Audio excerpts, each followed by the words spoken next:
How often do you think about your heart health? Are you aware of the risks of cardiovascular disease? Well, let's dive into the heart of the matter. Cardiovascular diseases, encompassing coronary heart disease and stroke, claim the top spot as the leading cause of death in the United States.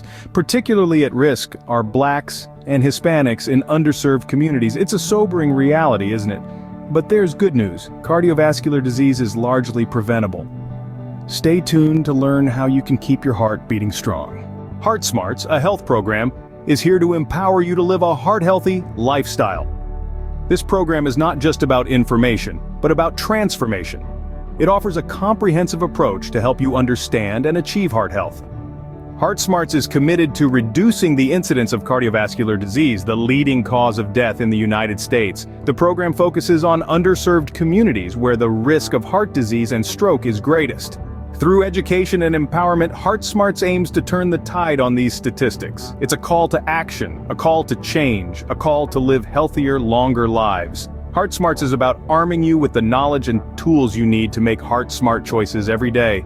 It's about the power of prevention and the promise of a healthier future. Remember, Heart Smarts is not just a program, it's a life-changing journey. It's about taking control of your health, one heartbeat at a time. But don't just take our word for it.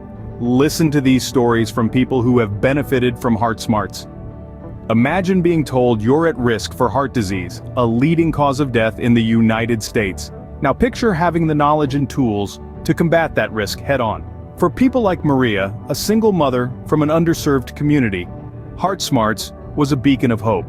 The program informed decisions about her heart health, ultimately reducing her risk of cardiovascular diseases. And then there's John, a middle-aged man who was once a prisoner of his poor lifestyle choices. For him, Heart Smarts was not just a program, but a lifesaver. It opened his eyes to the risks he was taking and gave him the push he needed to commit to a healthier lifestyle. These are not just testimonials, they are life-changing stories. Stories of empowerment, resilience, and triumph over heart disease.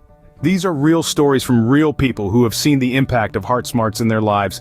Are you ready to be the next success story? Your heart health is in your hands, and with Heart Smarts, you have the power to make a difference. It's time to take that first step towards a healthier lifestyle, a step that could redefine your future. Heart Smarts is not just an ally, it's a beacon, guiding you to make informed decisions for your heart health. So why wait? The path to a healthier heart is just a click away. You'll find the link to Heart Smarts right down in the description below. Start your journey towards a healthier heart today with Heart Smarts. Have you ever wondered how a TV show can change pop culture? It's a fascinating thought, isn't it? Today, we're diving into the cultural impact of one such show, Parks and Recreation. When it first aired, it was just another sitcom, but over time, it grew into something more. It became a phenomenon, captivating audiences with its unique blend of humor and character-driven narrative. The show's witty one-liners, quirky characters, and heartwarming moments resonated with viewers, turning it into a pop culture staple.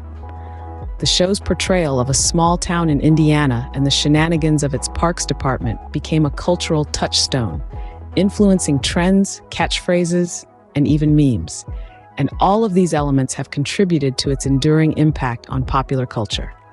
So how did a sitcom about a small town's parks department become a cultural phenomenon?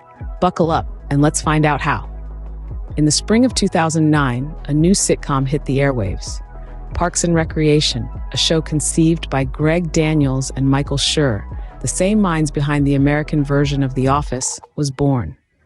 The creators envisioned a comedic exploration of the mundane yet vital world of local government, set in the fictional town of Pawnee, Indiana. This was a show that sought to find humor and heart in the everyday workings of a parks department. From the outset, the characters were larger than life. There was the eternally optimistic and indefatigable Leslie Knope, played to perfection by Amy Poehler, the gruff yet endearing Ron Swanson, brought to life by Nick Offerman, and a host of other quirky, lovable inhabitants of Pawnee. Yet, despite the strong performances and compelling characters, the initial response was lukewarm at best. Critics found the show's tone too similar to that of The Office, and audiences were slow to warm up to the characters and their world. However, Parks and Recreation was not a show that would be easily dismissed.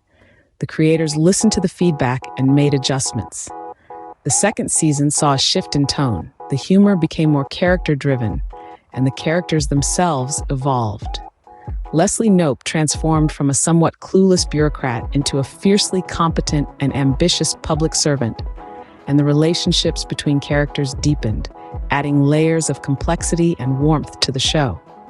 Audiences began to respond. The ratings climbed, and the critics started to take notice. The show was praised for its clever writing, its unique blend of humor and heart, and its authentic portrayal of the highs and lows of local government. Yet, even as the show began to find its footing, no one could have predicted the lasting impact Parks and Recreation was about to have on pop culture.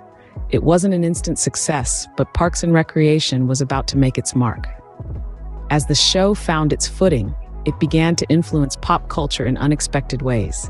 Parks and Recreation was a melting pot of creativity, and this was reflected in the cultural trends, catchphrases, and memes that emanated from the show.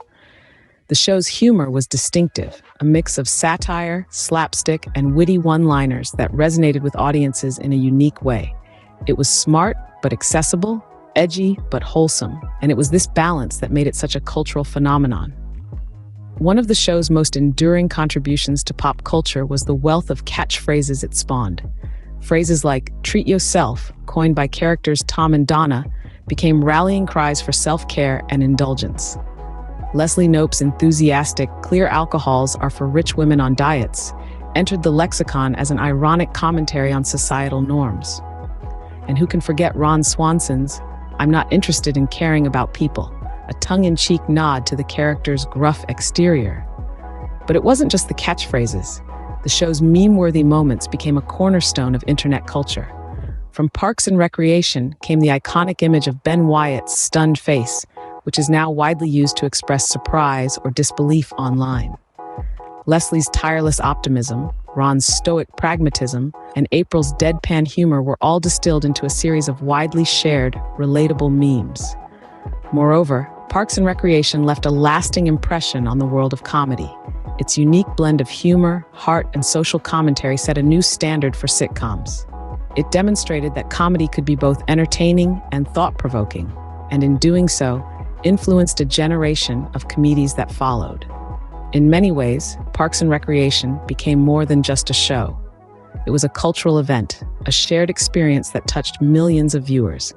Its humor, characters, and catchphrases seeped into our everyday conversations, our social media feeds, and our understanding of what comedy could be.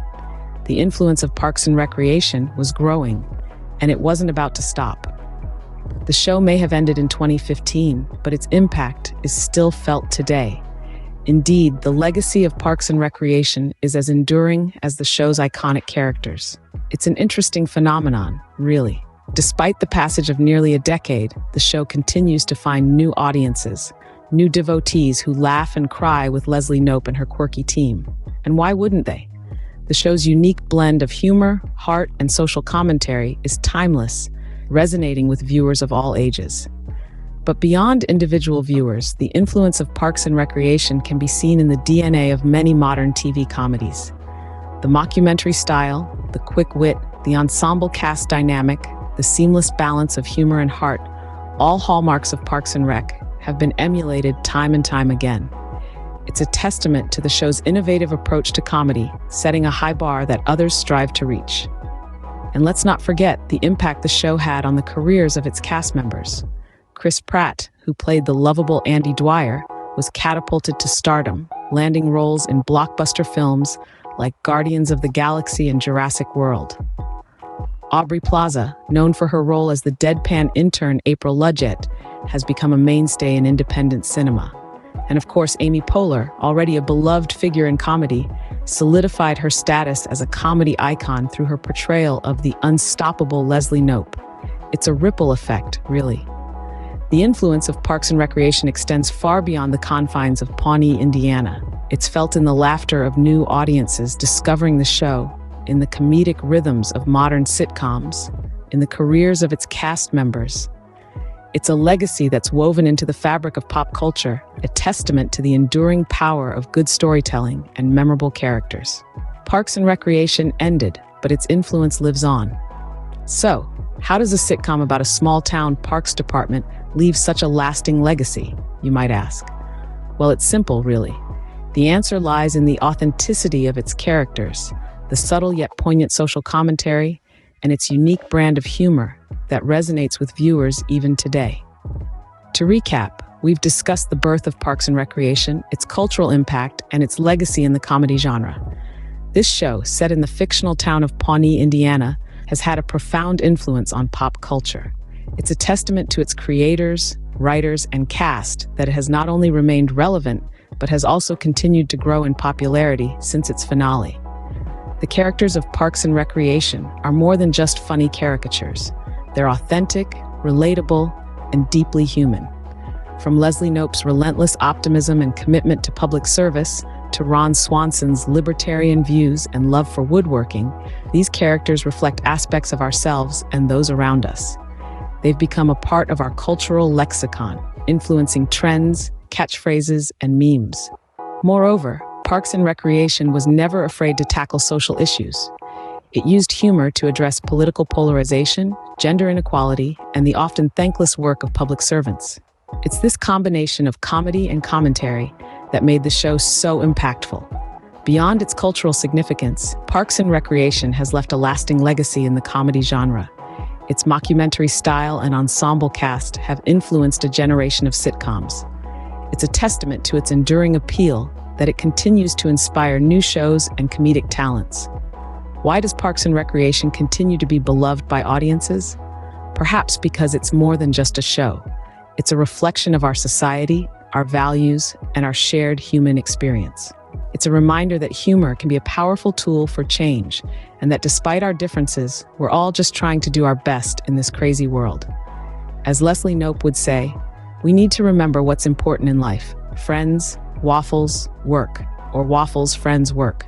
Doesn't matter, but work is third.